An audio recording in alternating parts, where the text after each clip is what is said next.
Competition, it is a great thing. It is something that drives a lot of people to be the best that they can be at the particular game they're playing, or even when it comes to just wanting to have the best hardware to take advantage of the games or systems that they like to play. You can even say that competition is even greater when developers and publishers are going at one another when it comes to fighting for your dollar as a gamer. So in this video, we're going to talk about one of my favorite games, Destiny, and how games like Halo Infinite is really going to truly push it and maybe give Destiny the first competition it has truly had ever since it's been out. Let's talk about it.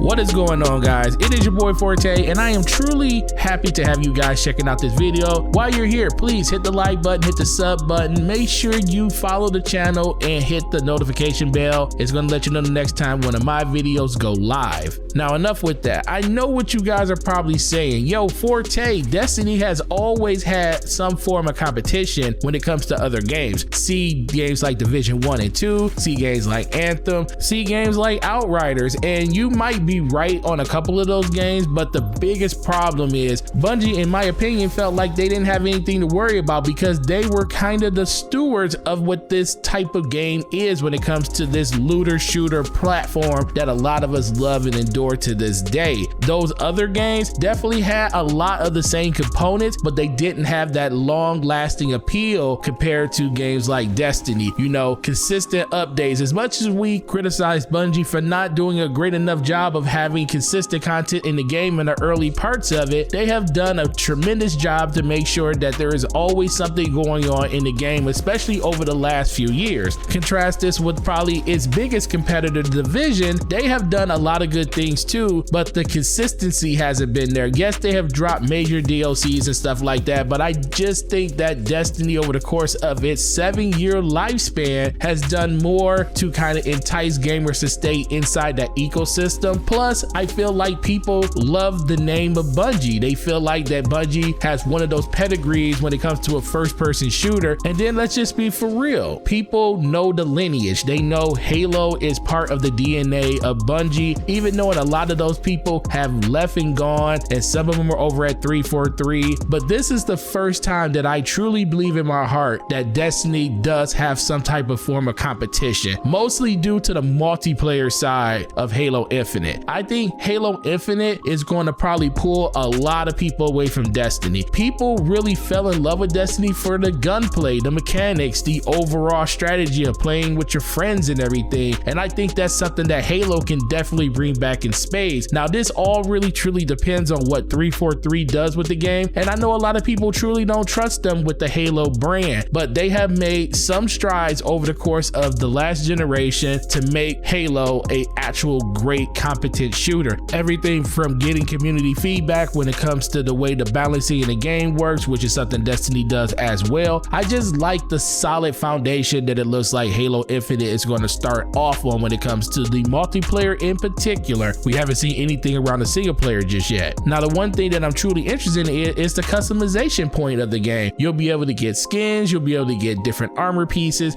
This isn't anything new to the Halo franchise. This is something that's been in spades with Halo Guardians, and you can even go back to the roots of Halo Reach to see stuff like this. But the fact that this is going to be more deeply customized, intrinsic into the game, is something that I think a lot of people are going to be looking forward to. The fact that 343 announced that they will have a battle pass that will pretty much forever always be active depending on what season you're in is an amazing thing. You don't have to jump in and finish that season pass during the current season, because you can basically pick up on that season pass in the next season, or say there's some weapons or some armor pieces that you want to get from a previous season pass, you can always go back to that season pass and unlock all that stuff intrinnsically on your account. So that is something that 343 is doing to basically take FOMO out of the equation. You don't have to know life Halo in order to progress in Halo, which is something I am truly a huge fan of. Now, the big thing is, I don't think Halo is going to completely destroy Destiny, because Destiny has a loyal following of people. I am one of those people. Well over 5,000 hours in the game when it comes to just Xbox by itself. Also have a PC account, and this doesn't include all the time that I put into Destiny 1. And I think there's a lot of people out there that just want to see Bungie pushed a little bit further, a little bit harder, try to do other systems in the game. Some people want the RPG side of Destiny to be more fleshed out when it comes to the different skill trees you have in the game. I think these are all things that's going to make Bungie kind of just have to sit back and kind of re-examine the game, because I do think this holiday is going to probably be the first time that you're going to see the player base drop significantly based on all the games are coming out. It's not just going to be Halo that's going to do it. You're going to have the next version of Warzone that's going to come. That's going to pull people away again. You got Battlefield 2042 coming out. The first time we're going to get a Battlefield game set in modern times. That's coming out this year during October. And then, like I said, you have Halo coming out. That is a lot of games releasing during this holiday season. And the fact that the new season for Destiny, the Witch Queen, or whatever we're going to call it, is being delayed until early next year could be the gift and the curse that could definitely pull Bungie through and make Destiny something that is very desirable at the beginning of next year. But there is a great chance that a lot of people can really just pick up and go play other games this holiday. And depending on how you feel about it, that might not be a bad thing, because trust me, Destiny has become a job for most of us. And I know we all want to go on vacation every once in a while. And this holiday, there's going to be a lot of distractions out there for us. Halo's going to be one of them, but pick and choose the game that you want to play. And the one other thing before I forget about it is the fact that Halo's going to be free to play. That is huge. The first time we will have a multiplayer version of Halo that is free. The only part you got to pay for is the single player portion of it, the campaign. And even that is tied behind Game Pass. So you can either pay for it and have the whole suite, or have Game Pass and get access to the campaign right there. And we saw what happened with Destiny when it comes to the Xbox community. As soon as Destiny hit Game Pass, it literally became the #1 platform that Destiny was played on. Nowadays, it's basically back to #2 because PlayStation kind of went ahead. But there used to be a 50 to 100,000 player gap between Xbox and PlayStation. Now it's like 20,000. Sometimes Xbox edges them out. And that's why I think Bungie in Destiny may have a hard time keeping players this holiday versus going into the next year. But enough of what I think. Tell me what you guys think. Are you an avid Destiny fan? Are you looking forward to Halo Infinite or Call of Duty Warzone, whatever the version is going to be? Or what about that Battlefield? Tell me down in the comment section what you think about that. And also, truly appreciate all of you guys that checked out the video. This channel wouldn't be here without you guys. So please hit the like button, hit the sub button, follow me on Twitter, and then hit the notification bell. It lets you know every time one of these videos go live. So this is just the beginning. I hope to see you guys in Destiny or whatever your favorite shooter is. I'm on Xbox at Gaming Forte. If you want to join me and play some games, hit me up on Xbox Live or your favorite thing. Check me out on Twitter that has all of my links for all of my different social medias, and also my gamer tag and my PSN if you're on PlayStation. So with that, you guys have a great week and happy gaming. Peace.